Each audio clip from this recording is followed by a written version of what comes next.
morning. I'm back at Six Flags again this year, first trip of the season, and I don't know what we're gonna get to today. I'm going to go head over and meet up with some friends, so I'm kind of running, but I'm excited to see what the changes are. It's been open for a couple weeks now, and things are slowly being implemented little by little, but we are fully in the Cedar Fair transition. It's really interesting so far, just going into Main Street and seeing honestly how bland the buildings are. The color seems to be gone, but let's explore, let's see what's here, and you know, have a Six Flags day. Sounds so corny saying that. Let's take a look and see what's in here this year. So we got some 2025 merchandise to start here. It's so weird coming in here when it's on Fright Fest, like we're holiday in the park. This is when I always look for the specialty merchandise, but we have main merchandise right now. So some Six Flags Looney Tunes sweatshirts, some gloves next to it, which we do not need today because it's 70 degrees. I do like these designs. I really like the merchandise game. Oh, that's actually really cool. We have some Looney Tunes with the Japanese style for Marvin the Martian and for Taz, Bugs Bunny, and Tweety. That's legit. I really like that. Oh, and we got a Lola Bunny one too. Wait. Oh, I love that.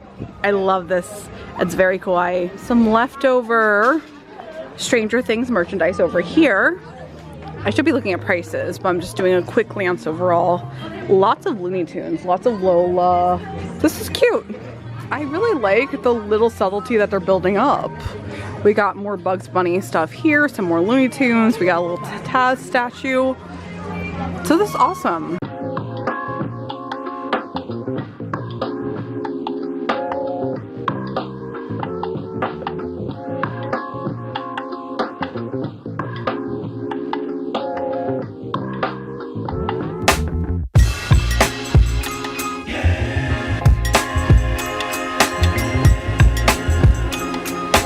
So here's the remnants of the new Flash ride.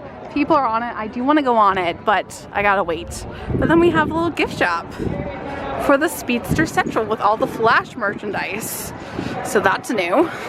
Being in the park for a few hours now, we did get to hit some rides up, and there's been some pros and cons about it. We did Dark Knight, which was actually really fun. It's been a while since I've done any of the rides. Dark Knight, Skull Mountain, always love that. And then Justice League. Ready to get out there and represent the Justice League? It won't be easy, but we've got to save Metropolis before it's too late. Let me tell you about the Reserve Team Vehicles, or RTVs as I like to call them. They're high-tech military vehicles that were developed by the government's anti-supervillain task force, Argus. The RTVs are self-guided hovercrafts, so you can focus on blasting the bad guys without worrying about where you're going. We will handle all of the navigation from the Hall of Justice. Guess who's next? That big blue Boy Scout. Next is Bad guy. what? Gotta go.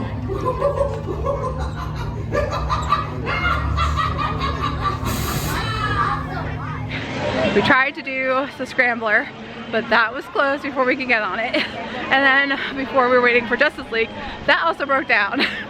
And unfortunately, that's one of the cons where a car was out of commission. Understandable, that happens, technical things happen.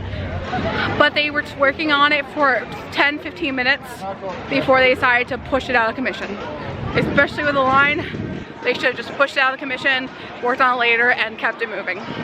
But it is only a few weeks that they've been open, so you gotta understand, technical things happen, and you can see that they're trying. Right now, heading over to the other side of the park, that's all been within destruction, because no more Kingda Ka, no more Green Lantern, no more Sky Ride, which is crazy.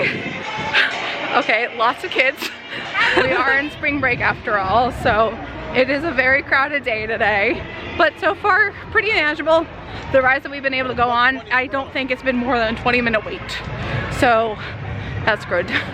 But yeah, it's interesting to not see Kingda Ka anymore.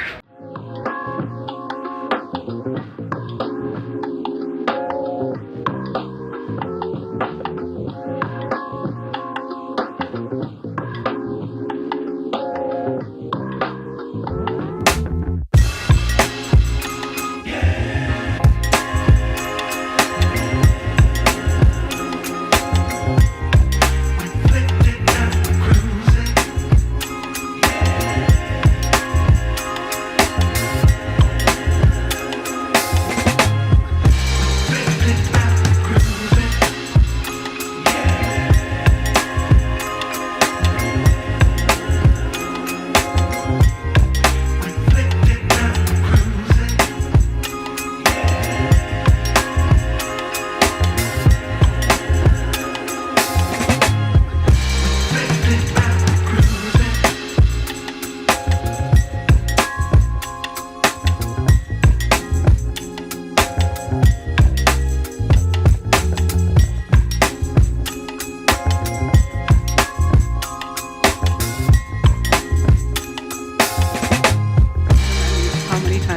this. It cracks me up. I spotted Sam. Okay, I got distracted, but we're gonna see Sam first. Oh, I love that Sam is still here.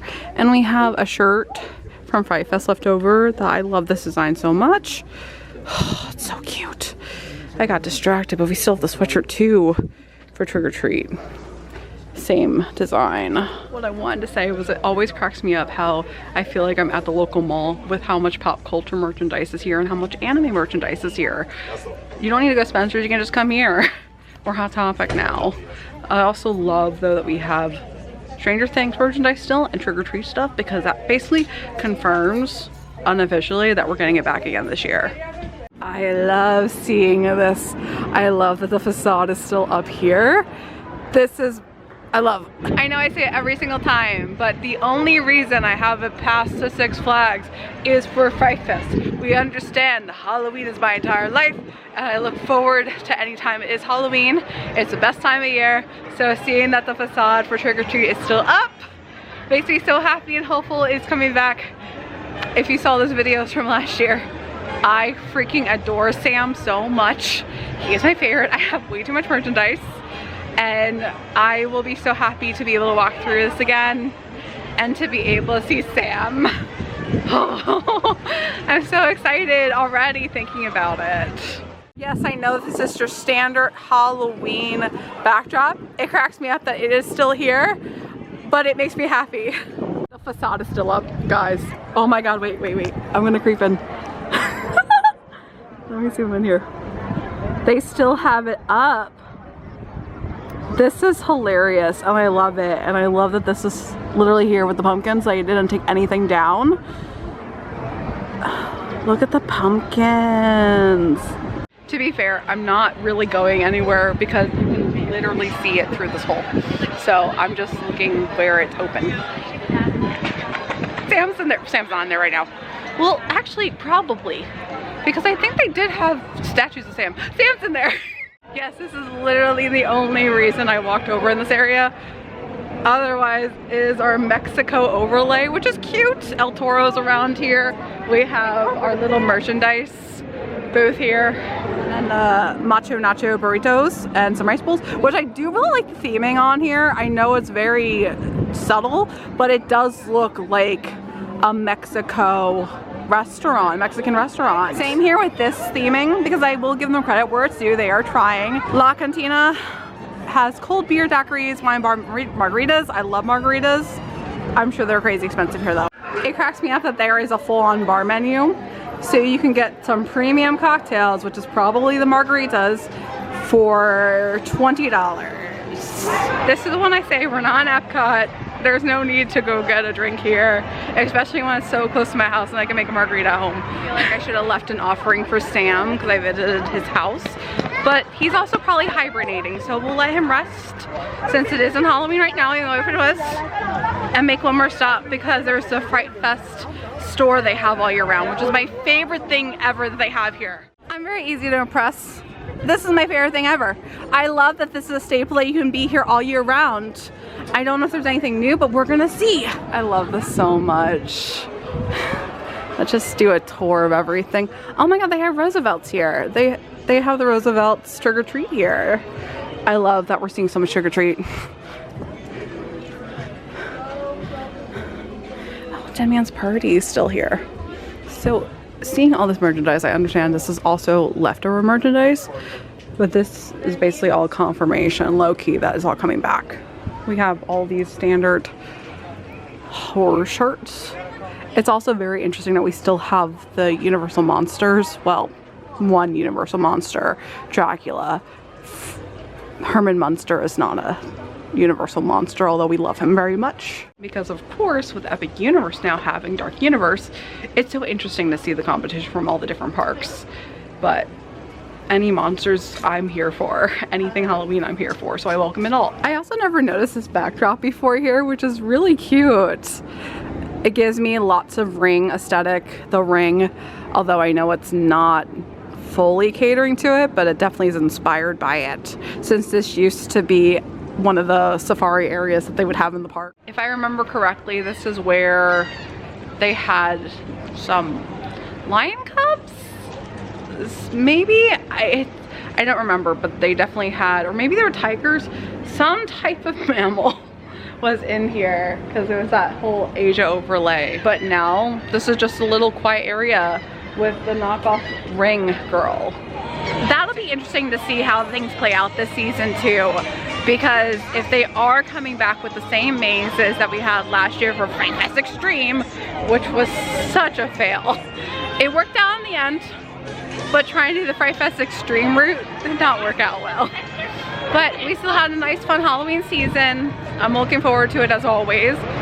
But I'm so curious of how long the licensing deals will end up being, especially because we know they're trying to compete with Universal. Universal always does different licensed properties every year, whereas we might get this for 3 years in a row. We don't know yet, but that basically means unofficially that Stranger Things is coming back, Trick or Treat's coming back, Saw, The Conjuring, probably Texas Chainsaw Massacre as well. I didn't see anything Texas Chainsaw in there though, so I do wonder if we're gonna get different or if it's gonna be all the same. It's such a nice day to sit outside, but I might have not planned this through because the music is blaring. But let me show you my meal. I ended up trying Granny's Kitchen because they completely upgraded their food options. Now you can get a choice of rotisserie chicken, chicken tenders, hush puppy battered shrimp, or pork loin with a choice of a side. So I ended up getting the Granny's platter. Normally it's $20, but because I have the season pass, it's included. I got shrimp, which is crazy to get shrimp at Six Flags, and potatoes, and it came with a biscuit. I know, insane to get shrimp at a theme park, especially at Six Flags. But I figured, let me try to do something different and let's try to eat at different places to see how they're really upgraded. So let's try the shrimp out. That's pretty good. We got 5 of them. And let's have a potato. Potato. You can never go wrong with potatoes. I love potatoes. But okay, Six Flags is stepping up. The other thing I noticed throughout the park, mainly on Main Street, were all of the subtle sign changes. I know I mentioned it before, but you can really see how much work they are trying to put into the theming in the park. As you can see, most of the merch is the standard basic theme park affair. They also got on the Stanley Cup trend, although these only cost $25. Okay, I actually really like these.